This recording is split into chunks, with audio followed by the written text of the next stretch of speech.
So we have these lovely, bright little autumn landscapes, line and well, we can do line and wash. Um, and I've chosen a bright one because I want to go bright with my watercolour. You can go lighter if you want to. That's a nice bright one as well, or there's a paler one, and you can interpret these however you want. And we really like focusing on tones. So we're getting this autumn light where the sun's lower in the sky. You're not getting this kind of you're getting these low shadows cast because it's lower in and you're getting these longer shadows as well, rather than being straight over the top.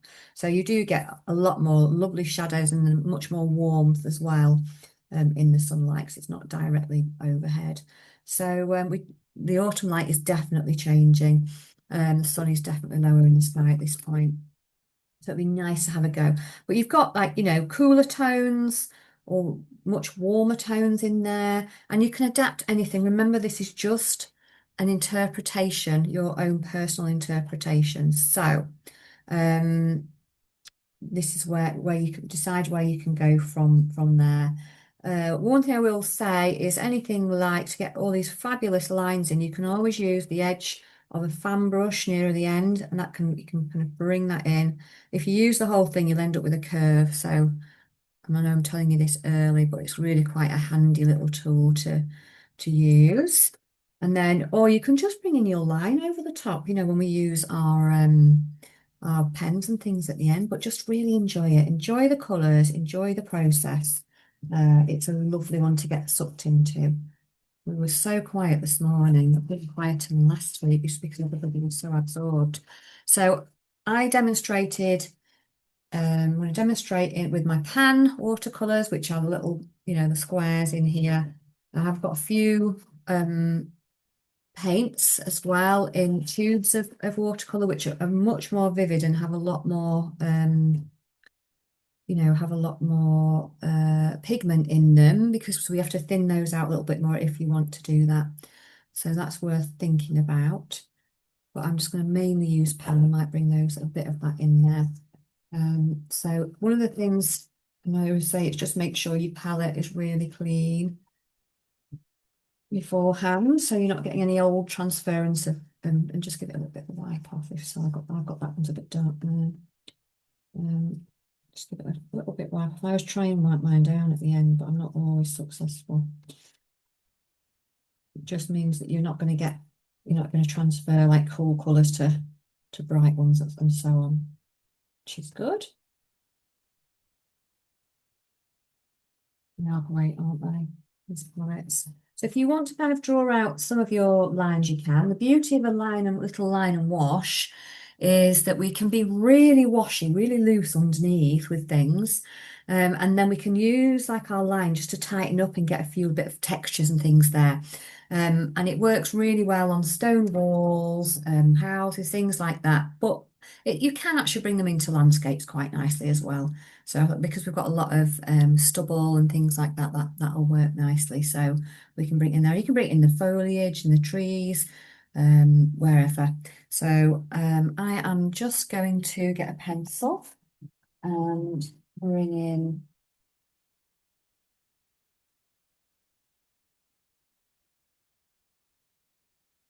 in just a little bit of line, really just so I can see where my sections are. Now, if you are able to, if you want to tilt your work and you've got a sky that's very watery, you can tilt it up a little bit and let it run down. You can also put a bit of a bit of tape across there like that. Just tape it off and then you can turn it upside down and bring your paint all the way down to the top this way and let it wash that way. Same with this one, and just bringing a few different colours into that whilst it's damp. This one as well. So yeah, so you can easily turn upside down and then just tilt it and keep it nice and wet and damp and moving. Or you can, if you want to keep it separate, a bit more separate, then we can just be a bit more careful with it. So I'm obviously being a little bit more careful with the way I set this out, just because I feel like I want a little bit of a guide today. Maybe the section's a little bit different. Just bring it in. But again, we're interpreting this in our own way. As I said, I've gone in for a nice bright one because I want to demonstrate how you can use really vivid colours with watercolour as well. Don't have to just make it really watery, although if you really love that, then of course that's what you should do. But just in case anyone was thinking, well, mine doesn't look like a watercolour. Well, it does. It's just a different style of watercolour. That's it, very simply. So I'm just really sectioning out. But you can do this by eye. You know, you don't have to do it this way. The one thing to think about when we're using watercolour mostly is, is working from light to dark to make sure that, just to make sure that you get your lights in really, and we don't kind of forget them. Becky, I'm sorry to interrupt, but I can't see the colour of your pencil. Oh yes, it's a bit like, let me just press pause. Okie dokie, I'll make that a bit harder. Thank you for pointing that out. There we go. So I keep forgetting, sometimes I forget that you can't always see that on the screen. So I'm going to go in. Now, if you're doing this, you do the opposite to me and make yours really light because you want to be able to maybe rub these lines out after when it's dry, and also you don't want it kind of showing underneath any colours that are a bit more, because obviously watercolour is much more translucent than acrylics. And we've been working the opposite way. When we're working the opposite way in acrylics and in pastel, we're working the opposite way and putting down the darks and the midtones. So we need to be thinking the opposite way, which sometimes we can't always flip our heads into. So if we have a little bit of a plan, sometimes it's easy. But again, some people just like to go straight in with the paint, and that is absolutely fine, whatever you prefer.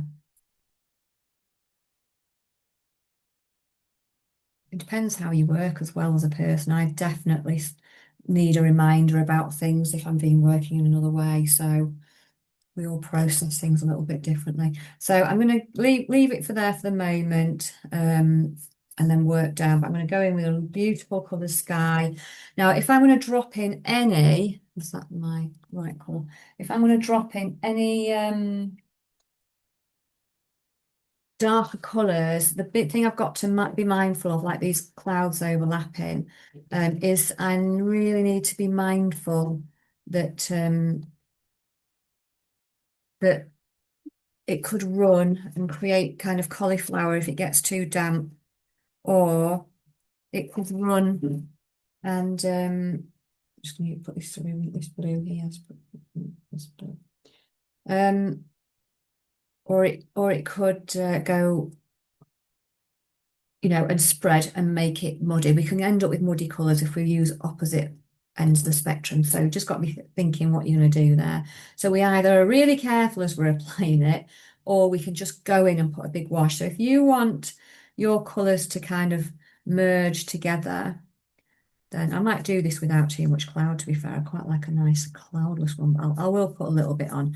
I've just got to be mindful if I want any white cloud not to go in there with my blue, or lift it out with a bit of tissue.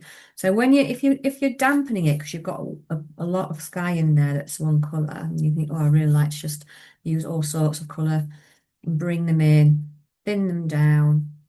Just put a nice layer. It doesn't want to be soaking wet though. It needs to just be damp, and you can bring that across, and then your colour will move about beautifully there.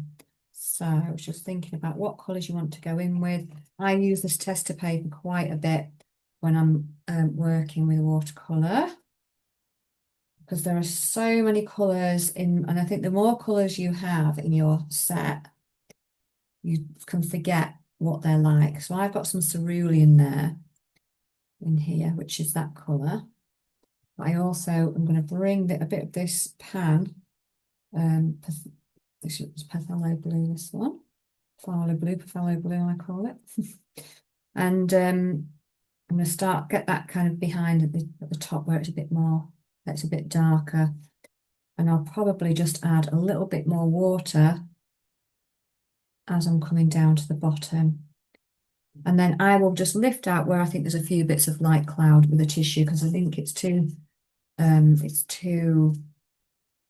faffy really if I'm going to go in between with all the colours. So, but I can keep things moving here.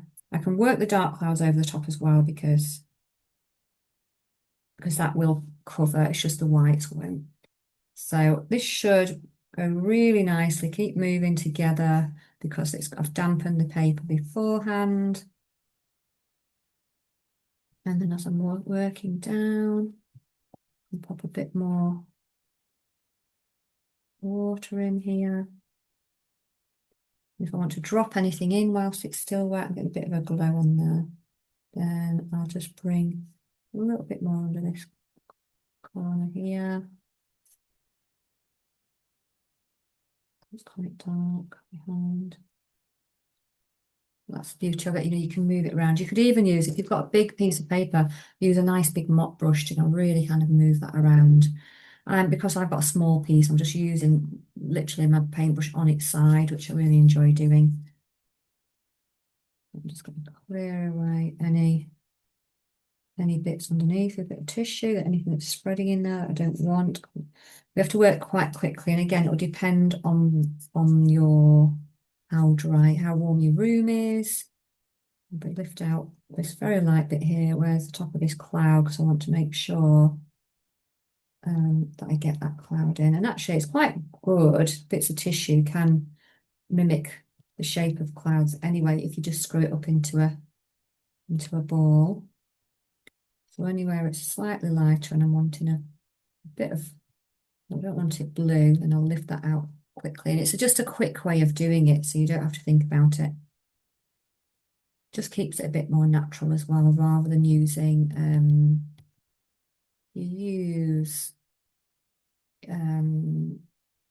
masking fluid. It can feel a bit angular and a bit false sometimes with soft shapes like clouds. So I prefer to just lift it out.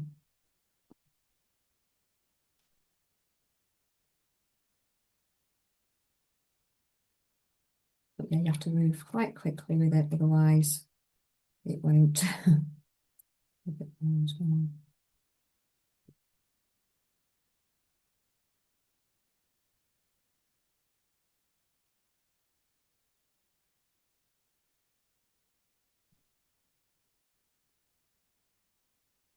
Now, again, obviously this is very damp at the minute, so sometimes we just got to wait for a while until things have dried off as well. And then I'll go in with some of these clouds when I feel I can drop it in. It's very wet at the minute, so I'm just going to wait till it dries off a little bit, but I will mix my colour up and give it a test. So with clouds, you can use all sorts. You can use kind of violet colours in there. So I'm just going to move this across in here. You can go in with a violet colour.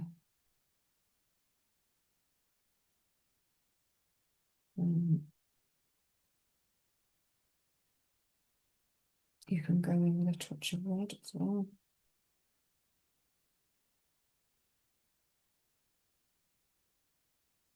As well as other colours like Payne's grey and things like that.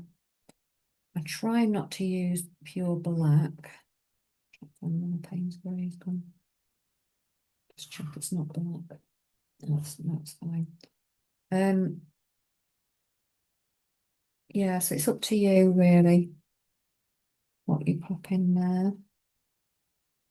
So I've warmed mine up, and actually I've just dropped the tiniest bit of yellow ochre in there. See there? It actually gives quite a nice colour with clouds. So I've got some Payne's grey, a bit of violet, and a bit of tiniest bit of yellow ochre in there. I'm using it next to there.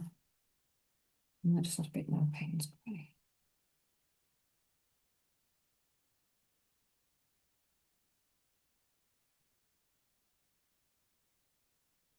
Okay. So when I'm ready, I'll start to kind of build those up. Now, I will probably thin this down now so that I've got, when I start building that cloud up, I want to have it much lighter.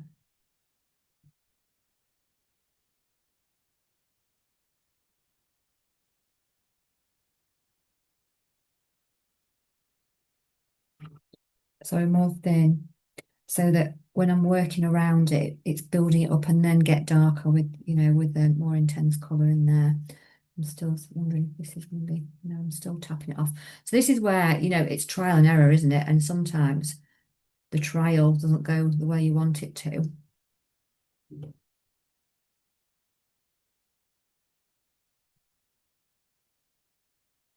So yeah, so it's what watercolor is always one of those mediums where you can't always guarantee, even if we're a bit more tentative with the way we apply this, sometimes it just goes its own way and it's as simple as that.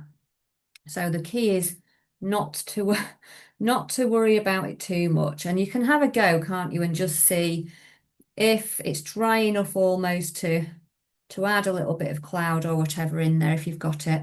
And if it starts to run in a way you don't want it to, you just wait a little bit longer for it to dry. But yeah, it's just sometimes whatever you do, it doesn't quite behave the way you want it to. So I just wouldn't worry about it. It's just one of those things that sometimes it does and sometimes it just doesn't. I'm going to try and drop in a few little bits, but mine is definitely moving. And sometimes it's nice to get that softness in, but also it just sometimes goes a little bit further than we want it to. So I'm using a mixture here of Payne's Grey,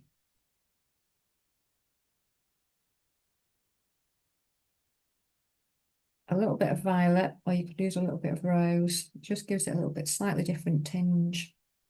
And put some violet in there, a bit more Payne's Grey. And then I've got the tiniest little touch of yellow ochre. It just gives it just a slight bit of warmth.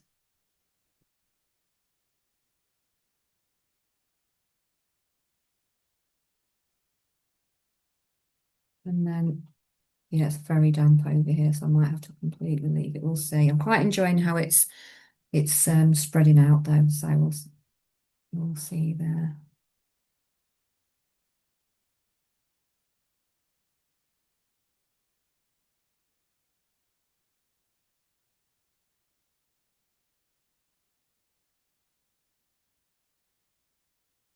I'm just dropping in, hoping it's going to stay a little bit put and not spread too far.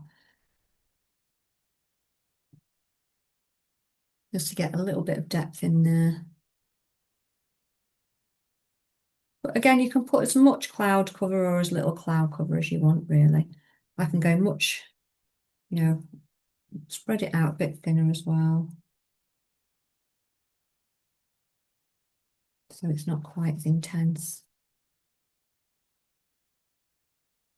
And I'll probably just stop there for a minute. If you do it and you think, oh, I should have lifted a bit more out, then you can always see if you can lift it out a bit. I'm looking at the top of there. I want to lift that out on the top of the cloud so it does feel a little bit more. There is actually some cloud shape in there and it's allowing me to do that so far, so that's good.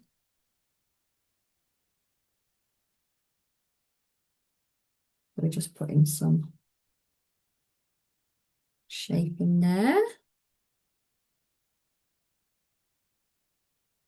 Feels a bit cloud-like.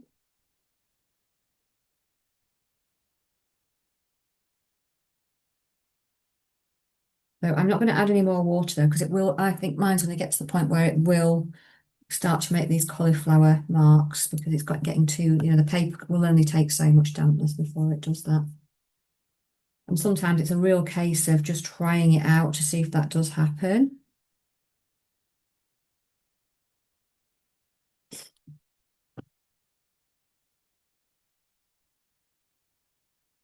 So I'm stopping with my sky.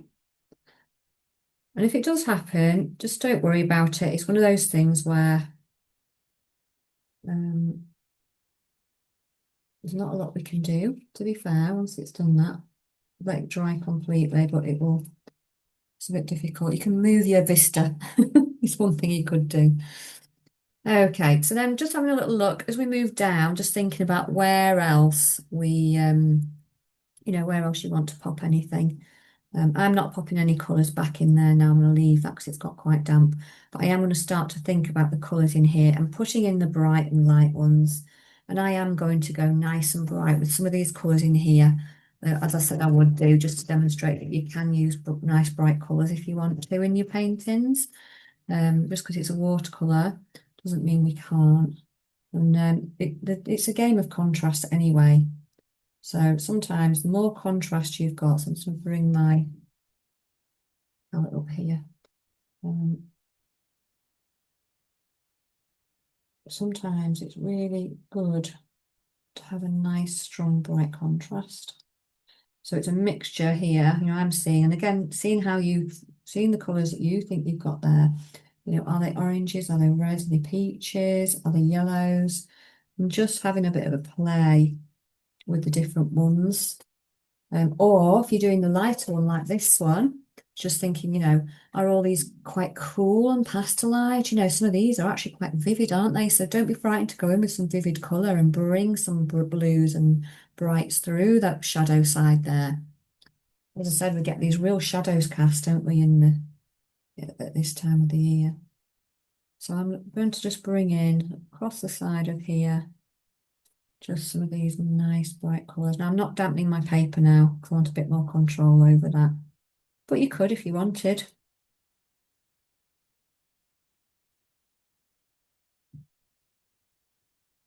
And then I'm just thinking about which other colours, light colours, I want to make sure I'm getting in here.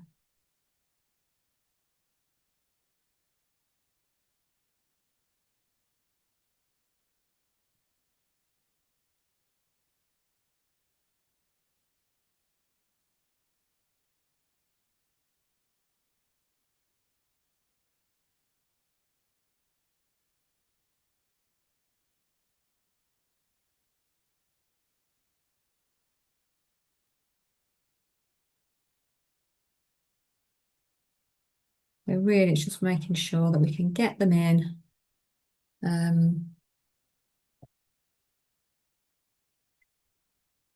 So we don't forget to put them in really.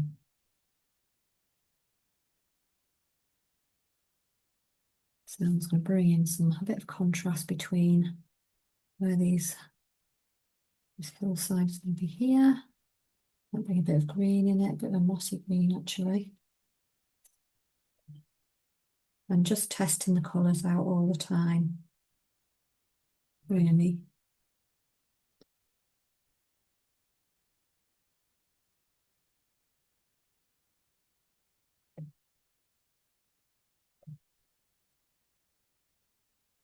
It's all good fun with watercolour, just spending a bit of time moving everything around, enjoying exploring those colours really.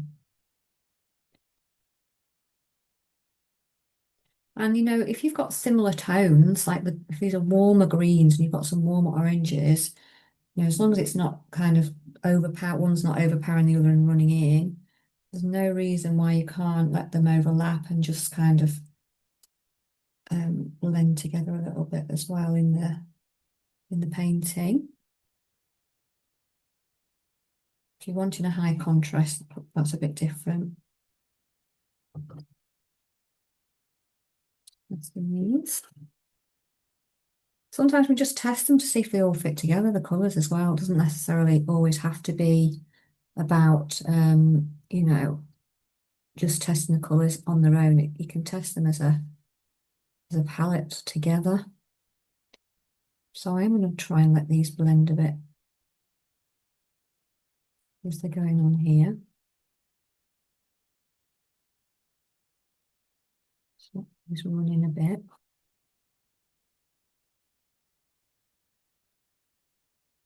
I've just gone to a smaller brush, but by all means, if you want to use a bigger brush and go looser, then do that.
So if you don't have a mossy green, then you can always put a little bit of red into a green, small amount, and see what happens.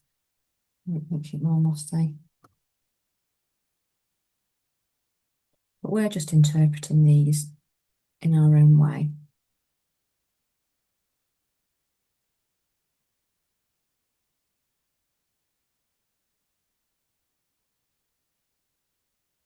I'm going to put some tree line on here anyway.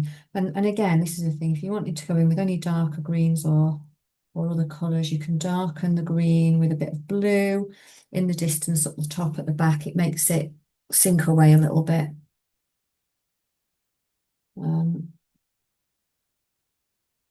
Because cool dark colours recede. So if we pop a little bit of blue into this at the back, it will feel like it's going backwards a little bit.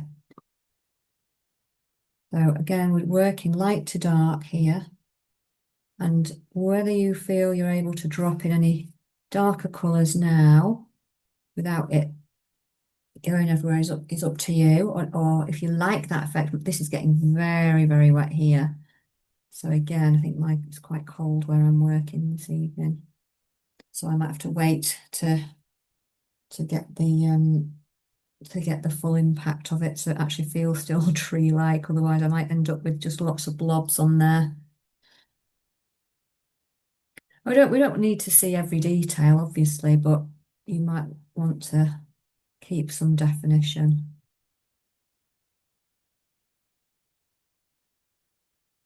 And one of the things is keys is getting enough depth between all of the different tones and colours and things in there. So we want some shadows really. You can add some, darker browns if you want to. That helps. Popping that in. But it's all down to interpretation completely, which is lovely. That's what we want. A little colourful autumn line and wash that's just built on your preferences. So I'm getting a little bit of definition in here just by popping this shadow, because we do need the shadow to be able to, create that bit that steps back at the back there. And we can build in as we go, add things in when it's at a point where we can. So, when things are almost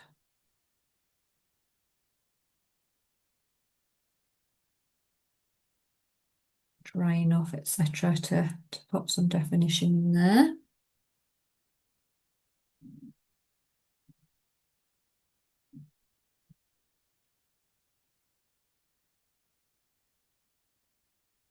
So I want to get this kind of shadow going across the top here, but again, I'm just going to do a few dots to pop it in for the moment until I know it's dry enough. Otherwise, it'll just go straight up the hillside, which is what's happened to a couple of these trees here. So I'm just going to take those out. Which is the thing with a watercolor, isn't it? Sometimes it just goes. And then there's nothing wrong with coming back to an area as well. If you think, actually, I'm going to come back, I'll come back and do a little bit more on that when it's a bit more dry. I'm going to focus on these hills. So what I want to be thinking about underneath here are all of the different, colours and things that I can put in. But actually, what I might do is just get these other lighter, brighter colours in here first, and then come back to the middle when it feels a bit more like it's drying. You can always speed it up with a hairdryer. I'm just going to focus a little bit on some of these lighter colours again, go back in there. Think about the differences between them. So, we've got the shadow colours and the brights. So, what do those shadow colours look like? Are you adding in any, like I've got burnt sienna in there? You can bring those in for some of the shadows and make the shadows brighter as well. Everything can lift. And then I've got that contrast between the yellow ochre, or I could even have a contrast, if you're not sure, just try it out between an orange and an ochre. So we're just, testing the ideas. Everything kind of slips about and is really nice.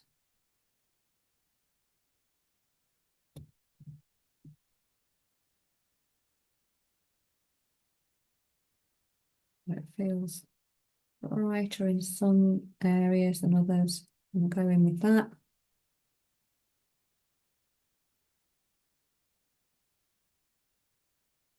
Bright all over there. Not really bright, but brighter. That does feel bright. And again, I'm just altering now where I'd painted earlier because it's changed. I've decided to put things as we do. And then there's some kind of warmer mossy greens coming through here. They're almost out of that landscape, so I might just mix it with a bit of this yellow and orangey colour and just drop some of this in really softly. So you're getting just changing slightly.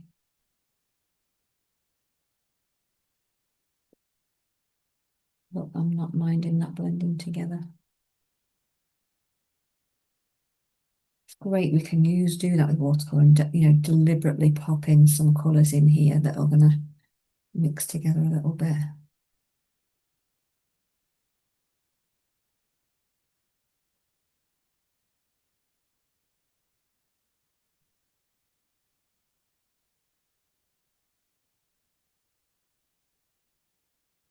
I might just try dropping in a little bit of this real bright on the top of there. Just put a bit more pigment on it.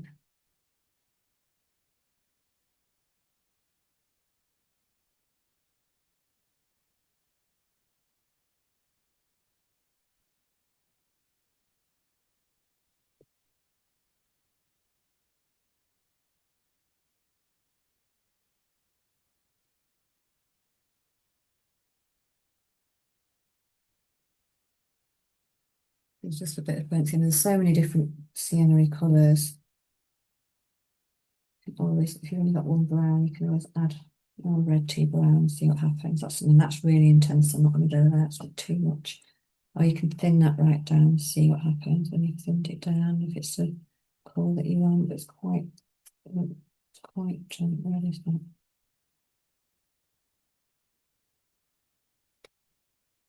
So it just transitions, doesn't it, over? So, it's again, how much water have you got on your brush?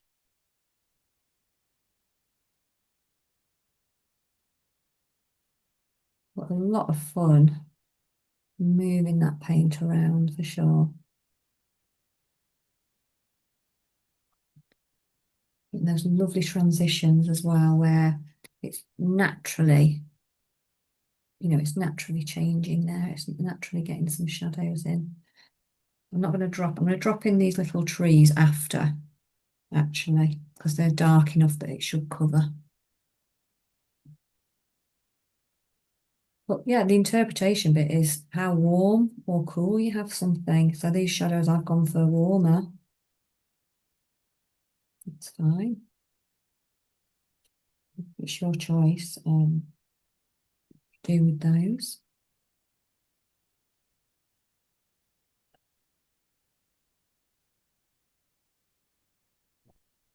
There is a little tiny bit of, it feels a bit lighter on the top there. So the other thing you can do is just get a clean dry brush and just take out a little bit of paint that way. It will soak it, it will suck it up. If you haven't got a bit of, something else thin enough, just drag it along until that, the area that you want to take out a bit comes on. I've just got a long thin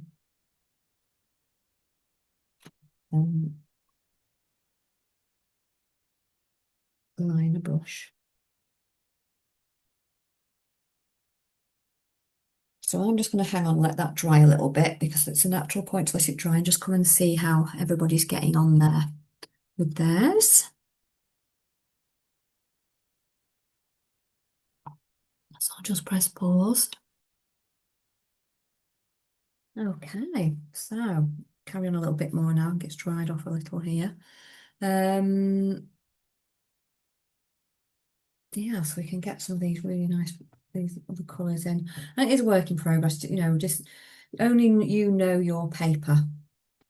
And it's getting to know your paper again after a bit of a break as well, because we sometimes forget what our paper's like and how much it'll take and how much water it'll have and all of those things. So once we get back into it, so I'm actually going to work over this side a little bit now.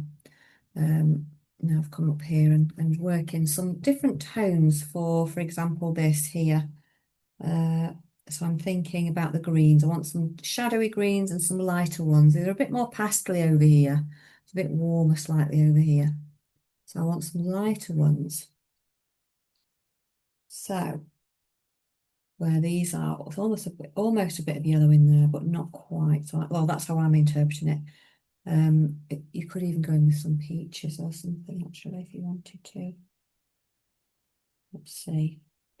So let's see what happens if I thin this right down. I'm just going to go in with a really thin green, but I don't know it's going to give me the colour. No, it's not going to give me quite the colour I want, which is a bit of a lifted colour here. It's almost slightly warmer, isn't it, than that? So let's try a little bit of yellowy green. I think I may actually add in a little bit of white here where these patterns feels a bit more pastel-y. See what that happens, because this will pastelize it. If we use white with watercolor, it just turns the colors more pastel-y. That's simply what it does. So it can give us, a more pastel-y green. Sometimes that's what we're after. There's a real contrast to the other warm side. Let's see. Yeah, you see that's quite pastel-y in places. And we use that. I'm also going to use some other greens as well. And I usually say, stay away if you can from using too pastel-y colours on a watercolour, but sometimes where you have an effect that you don't want to be too warm, then it's fine. I'm going to try and bring those in before and just make sure I've got those bits. It's the bits that are coming down, isn't it? Look over the top where it's catching the light, pop those in there. So I'm actually let those dry a bit before I start dropping in some of the other ones. And then there's a few white ones across here. It's just they're almost like all across the tops of the trees.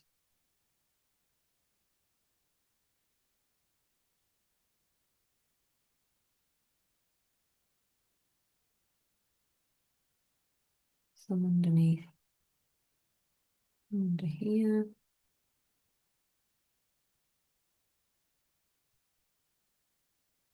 Again, it's down to our interpretation entirely. And that also feels like it's got a bit of yellow in this area. So I'm going to just add a little bit of yellow into this little spot here that I'm feeling that might have a bit in there. Just to lift it. Whereas over here, it definitely feels it's more warm and it's got some quite earthy colours as well, haven't they, in here? I'm bringing a little bit of that red, the sienna-y colours in those. Going to this side maybe. And because I've come away from this area now and it's dried, I can start to add just a few of those slightly warmer colours through there, and it will give it a little bit more depth, make it feel a bit thicker.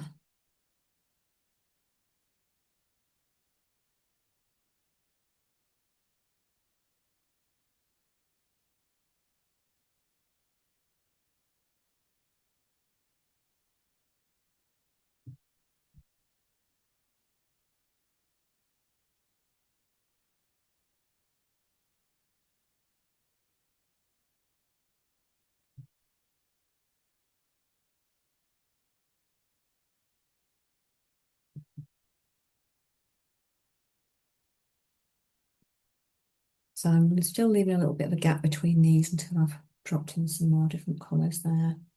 Got the pastel ones. What else? Kind of sort of a little bit more mouldy over here. So let's see what we've got. Pastel these colours. That is quite bright. Quite like that. So this, again, she's like just where we come to trying some ideas out and just going with it really. I'll just see how much I can drop in here.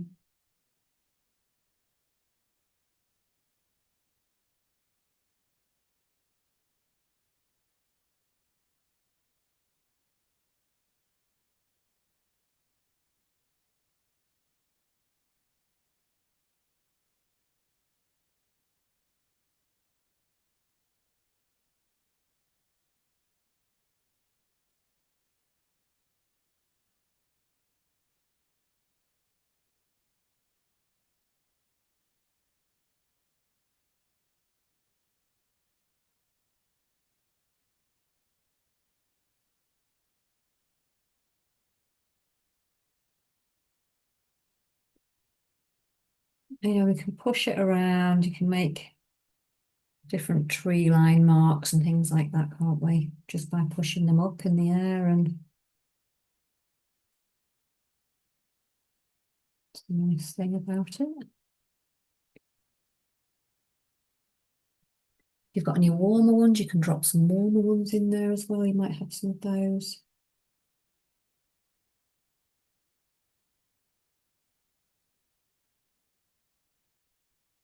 And when I say warmer, I mean, ones that are greens that are a bit more like a sap green colour, which is much warmer there. So I'm going to bring some of those through a little bit if I can. Just in the bits I'm seeing that it's warmer.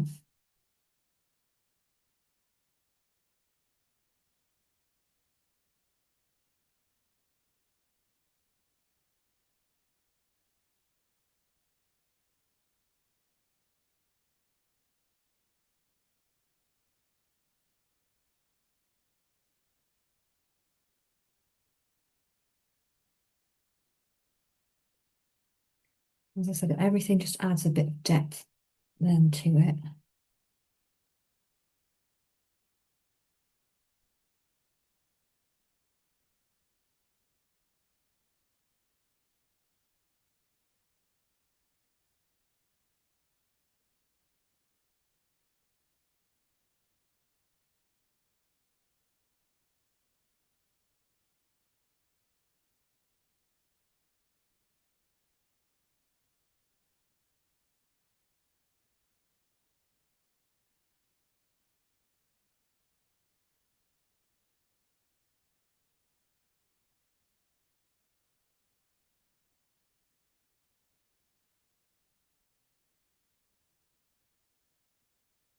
Right, what else have we got? So yeah, I'm just going to drop some really dark ones through, but again, I'm just going to have to hang on a moment now because it's going to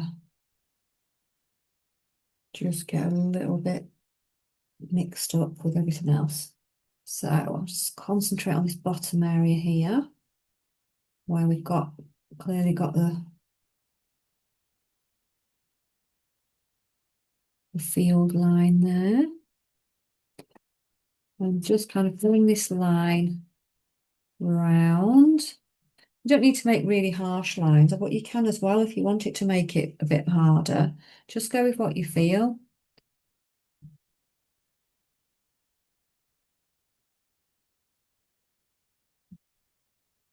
Depends on how, the depth and everything that you're wanting to bring through there.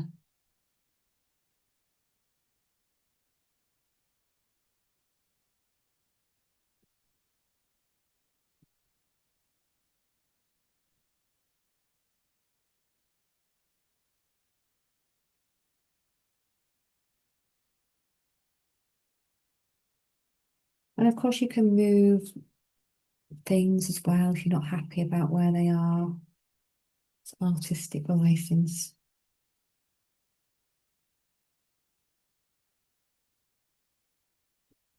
It's absolutely fine.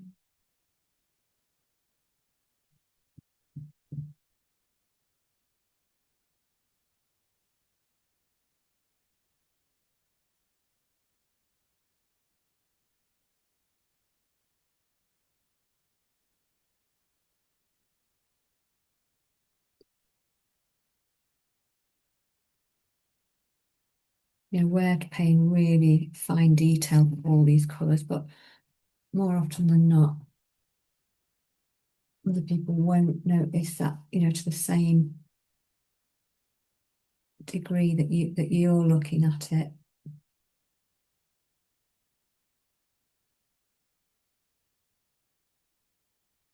I'm just going in with a bit of a bright pop in there. It's one of those, if it's safe to do so, isn't it? Is it gonna stick, or is it gonna get washed away with the other watercolors around it? That's what we've got to think about. Um,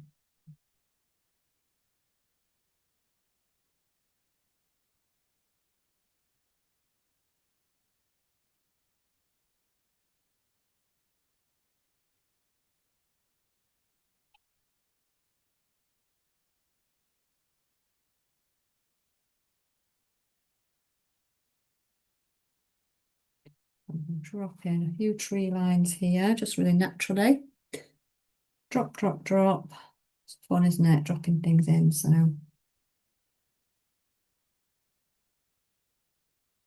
again, I'm thinking, is it safe to do so? Thing is, and if it's not, if it's not going to plan, we just stop, don't we, on that bit there. And really, I think with watercolor, we're testing the depth of the contrast all the time. Do I need to go darker? Do I need to, if I do so, what do I need to darken as I go? How dark, how comfortable and how dark do I want to actually go? Because some people don't like that really strong contrast, and that's absolutely fine. So you're just working out your preferences as you're doing it. Do I want a strong contrast? Do I want a light, not too strong a contrast? Can I actually see any of these the shadow areas in these trees or in these hay bales or in the stubble? Is it dark enough so I can actually make out the shapes, or have I not got quite enough contrast, or am I happy with that? So all of those questions. It doesn't matter if you're happy with it, then that's fine.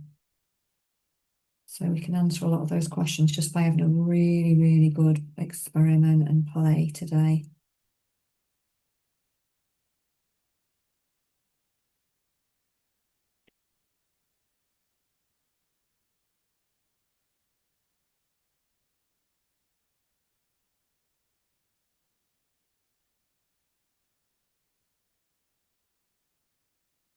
And you can always go in again and make things even darker. Absolutely fine.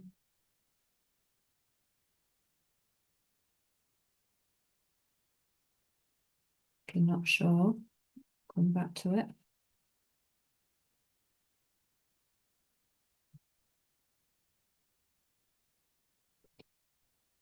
If you've gone over somewhere that's covered a little bit too covered, again, you can take out. So I'm looking at some of those I went in with originally have gone on a bit dark, so I'm going to go in with a bit of tissue now. And just lift again. Dab, lift, which we can. It's quite effective. It's just doing it while we remember is the key. So that we haven't gone too far or it's gone too dry before and then we've forgotten.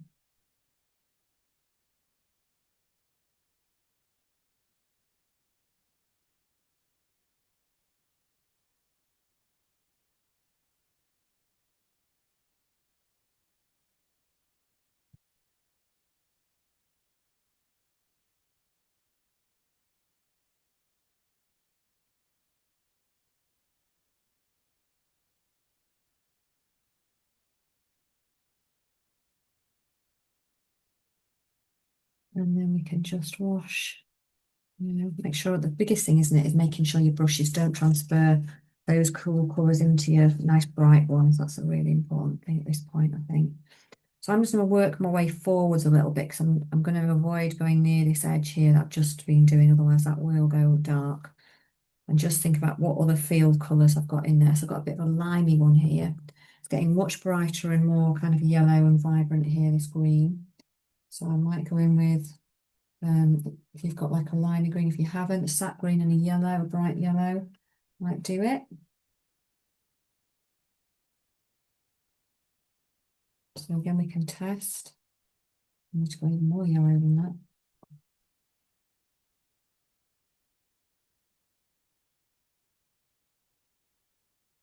It's getting yellow.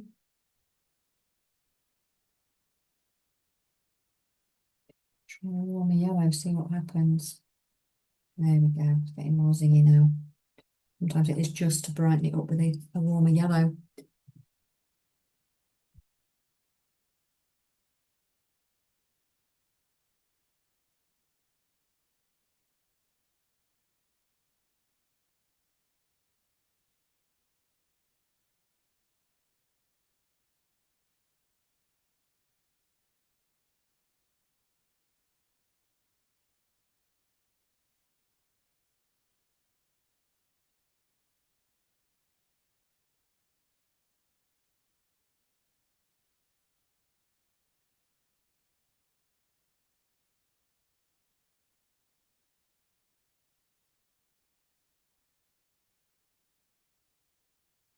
Working patches of colour, aren't we? You know, that's the beauty of, I think landscapes are really lovely because you can just really go in with this patchwork of beautiful, beautiful colours.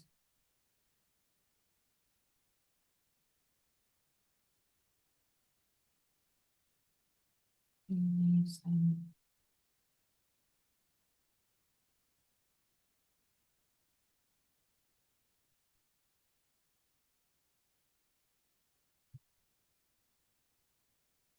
burned colours down, burned landscape. It's a bit more burned, isn't it? You know, by the end of the season. You decide what colours are going on these patchworks. You can change things.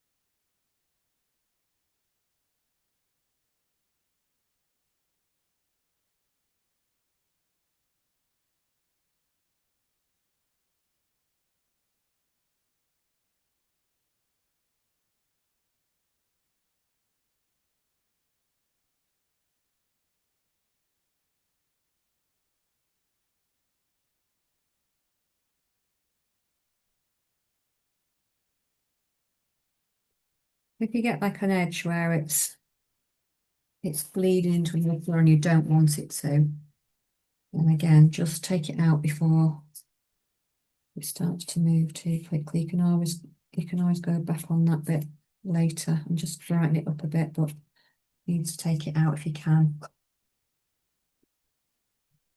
And then we get all these other lovely patchworks of colours in, can't we, as well?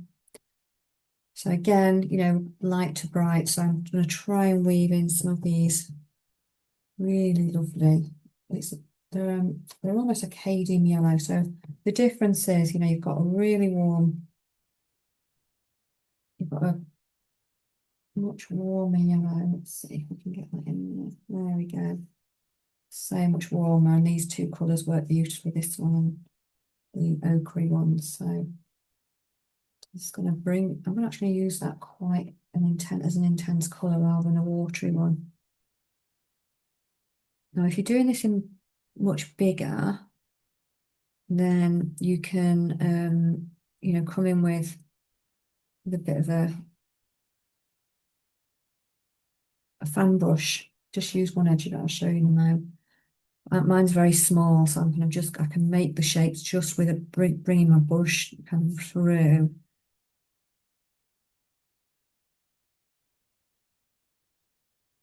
I've got it very bright deliberately because that's what I really want to do.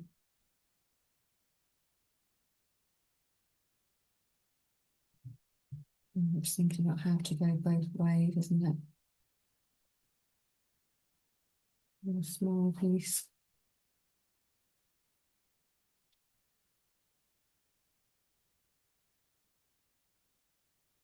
But as long as you've got your bright, your brighter one in first, your lighter one, that makes it easier.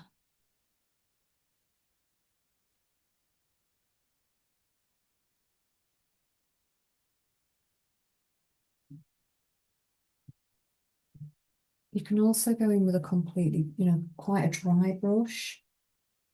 Just load up your paint and like drag it over as well. You make that a bit more of two colours rather than a bright, really bright. But you can just go over like that and it'll leave gaps over the top as well. So you get a few lighter bits in there.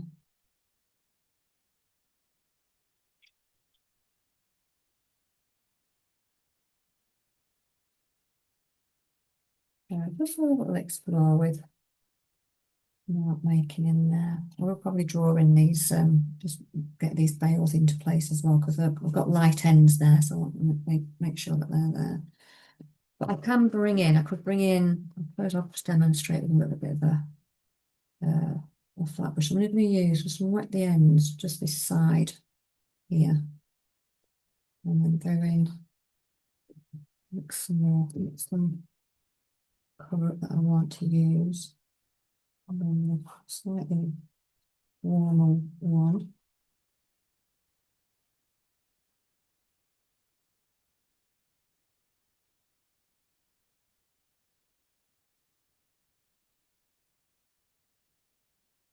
I'm just going to pop it on.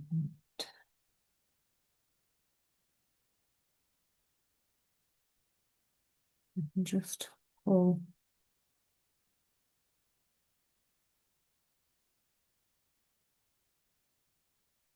And then twist around.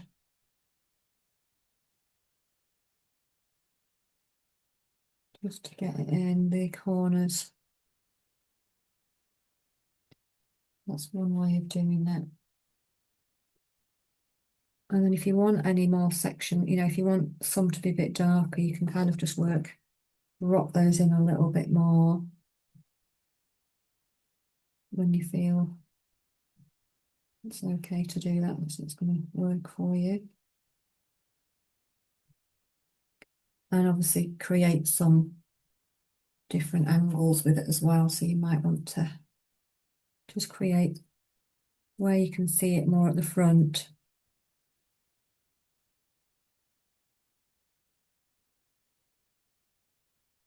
Just use the top brushes to create a bit of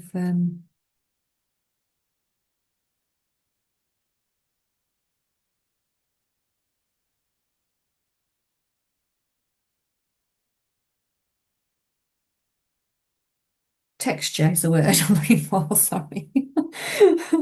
Texture, sorry about that. And if you've got some really shadowy ones, you can work those over the top. So we're just thinking about layers of colour.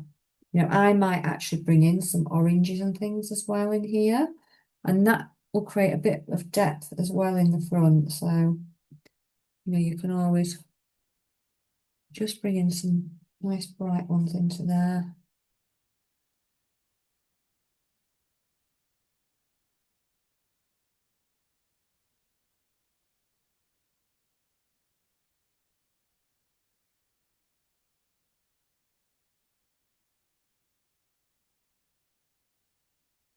Just interpret it in completely your own way, really, how you want to get texture,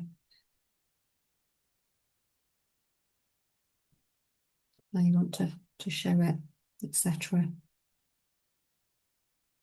When we're just building up, we're building that up as we go. You don't have to use your brush for everything, but to get a little bit more depth. If you've got quite a lot of contrast at the, in your painting at the back, you want to make sure you've got enough contrast at the front as well, just so it balances your painting out.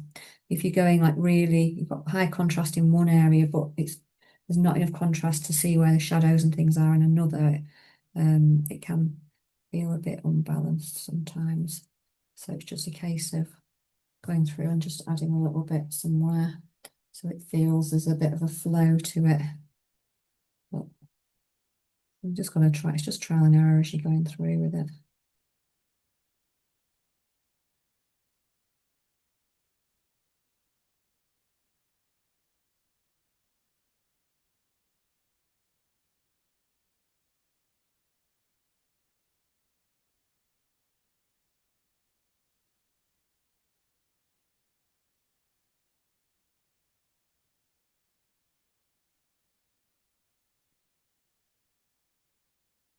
And just building on it as you go. You can even wiggle some of these lines if you want it to be a bit more, see, getting some of the softness through it as well as the stubble. Just build on it. Any kind of foliage, whether that's trees or leaves or stubble, or it's just how we kind of use a few nice marks to do that. How we can brighten up as well some of the other ones that we've gone in with, like, bringing in a few other colours we haven't thought about using, really.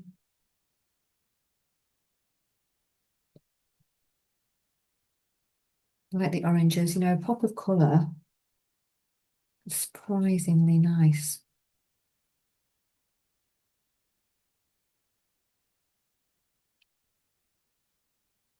You can drag them across.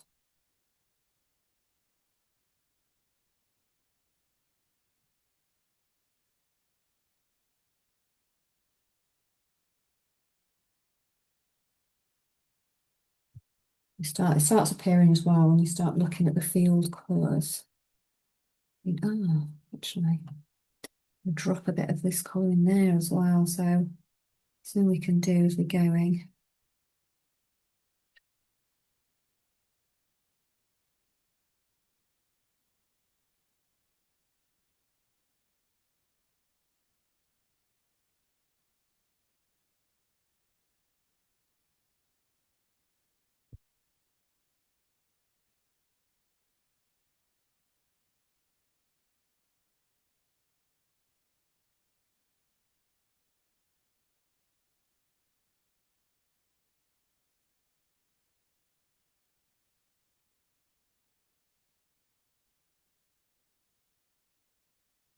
Keep building it up, building it up, building it up.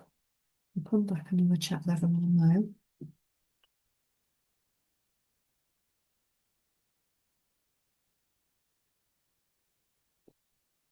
And it's just going back to the bits, that you started that you think you couldn't go to before because you were allowing one patch to dry or whatever.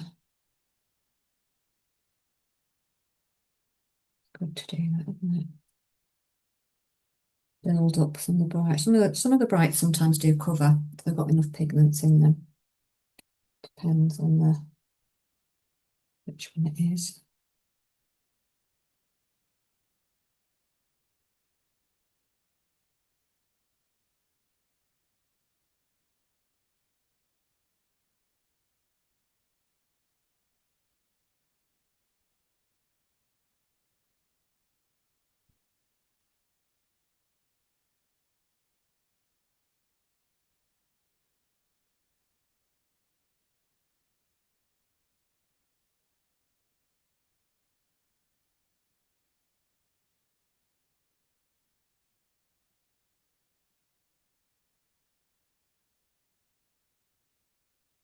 I'm just popping these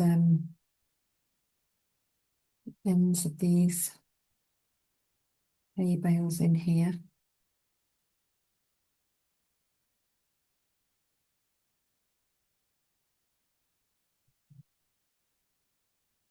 And again, we can look, even there, we can look at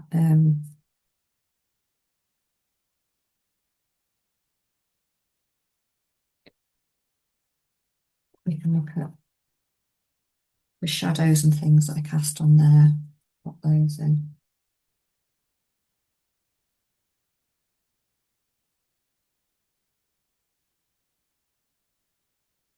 I have to lift out a bit here, so I just realised I won't have any where the top of the hay bale goes, and needs a nice bit of a light. So if you're quick enough, you'll be able to lift bits out where you've not quite noticed certain bits, which is fine, don't worry.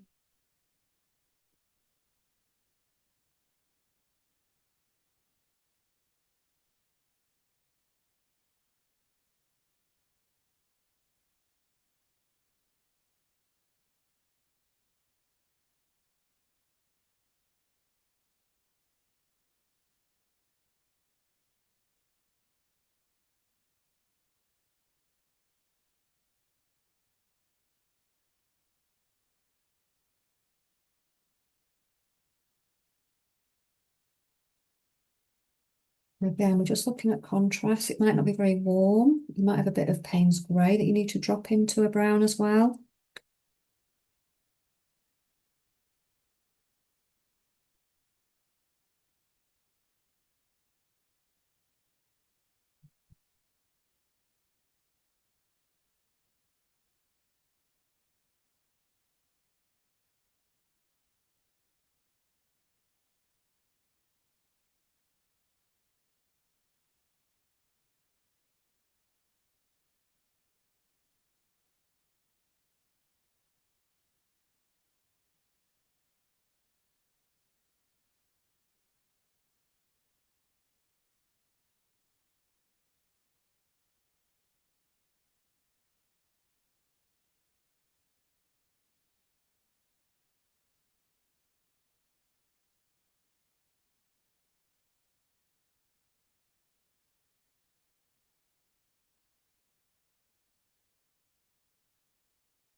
While that's drying,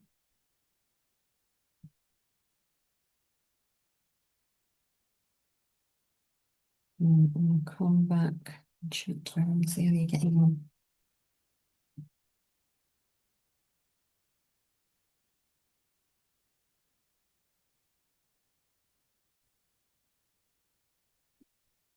Right, so I just kind of finish off this little bit here, and then I'll get some how I would put the sketching pen in, but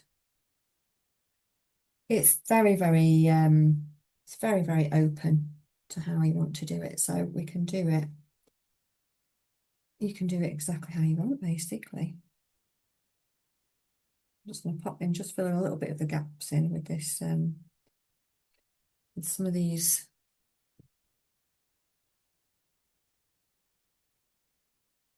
hay bales here. Just get a little bit of definition between them with hay bales. Obviously, there's a bit of a depth to some of the areas.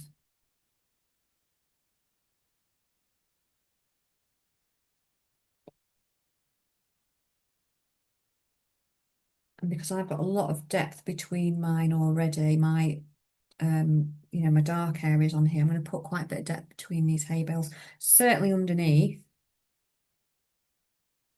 I'll use my bit of my pen as well. Penny's great for shadows.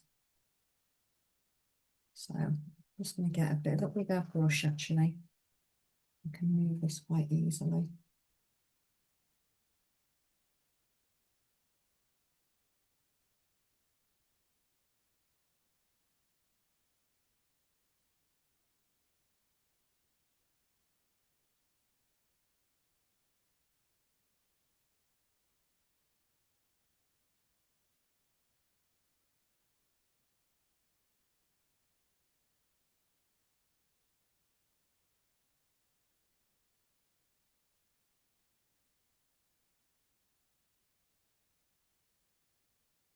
So I'm just breaking this up a little bit of shadow underneath. Now, obviously, I've had a bit more time on that. I might pop some of these kind of richer colours through as well, but just imagine I've done that.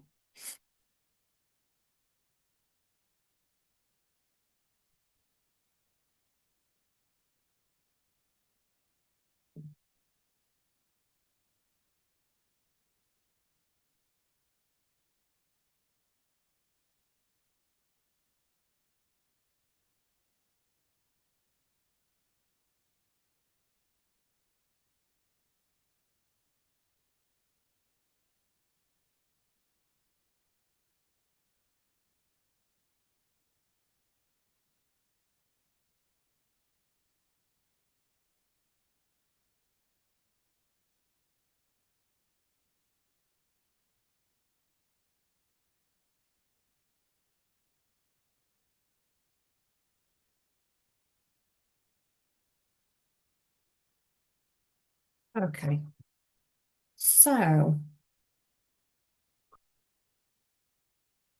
you can use your pen however you want, pretty much. So I'm just going to bring in a bit of darkness into that, into this area at the back.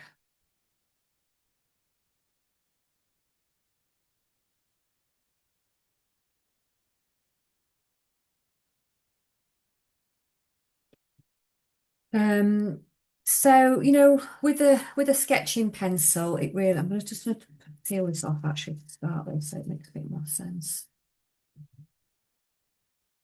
Just doing it tentatively because the edges might still be a bit wet and I've transferred something on.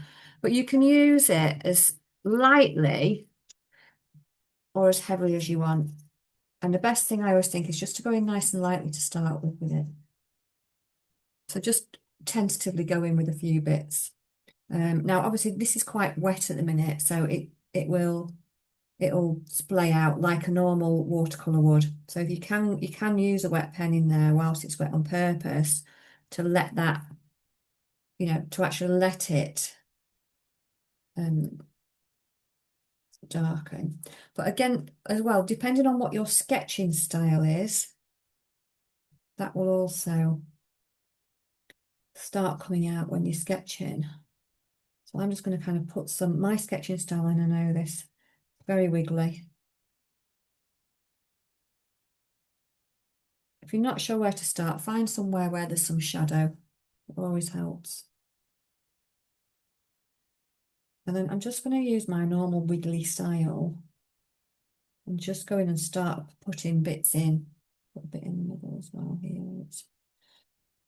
And if you just start very lightly popping in, you can just then keep going, just take a little step back and keep going and put as much in or as little in as you want to.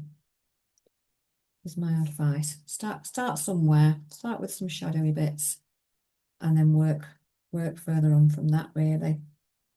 It might be then you go on to pop in a few kind of little bits where you've got some a little bit more depth. You want to get some of your stubble in there. You might go into some of the trees and just start to pop in a little bit. Again, I don't want personally to put in too much definition at the back because I don't really want to know. I don't want it to come forward. So I'm just kind of keeping it a little bit loose so that we know there's something going on in there. We know there are some trees and different sections, but as I said, I don't want it to be really detailed. But we can just do that to start with, if you've got like any kind of tree lines or edges of the field. And again, your style might be straight, it might be sketchy. Every piece is different as well. So what you do for one isn't always going to be what you do for another. I'm keeping mine a bit loose because the rest of it loose. So I tend to put a lot of squigglies on.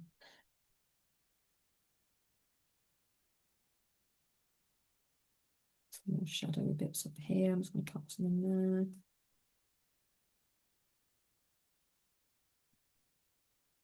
That's all you can do is just to explore what that sketching feels like to you and until you become comfortable or not comfortable. And the other thing is you may do a piece that you really love as it is, and then you don't have to put the sketching on it.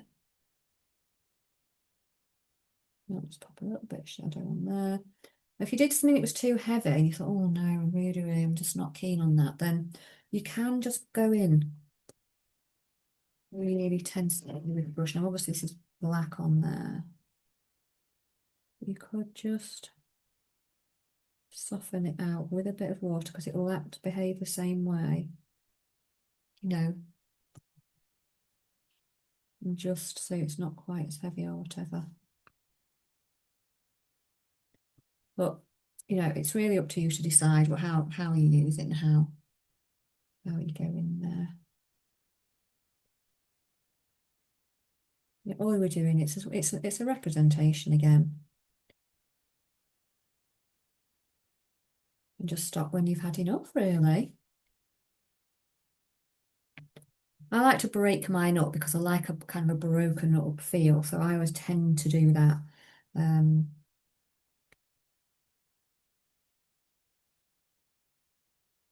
But there's so many ways of doing things, isn't there? But it's great. You can just do something like that one time and then not another. There's loads of lovely ways of exploring it. And so I'm just going to pop this little bit on here just because I think I know I'm going to reach capacity in a minute. Breaking it up, keep it a little bit looser. Yeah.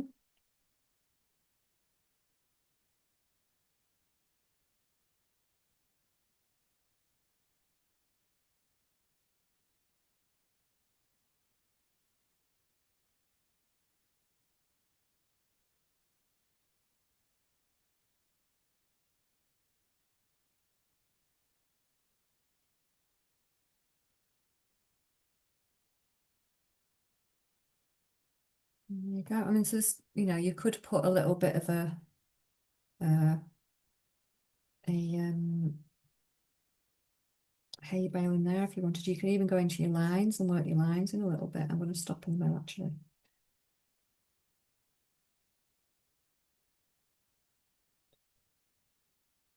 So yeah, you'll know. The best thing to do is to take a little step back as well. And then decide, what do I want to do, put in with my pen, and what do I want to go back on and put in with my anything else. So that for me, that's it. I wouldn't do any more than that.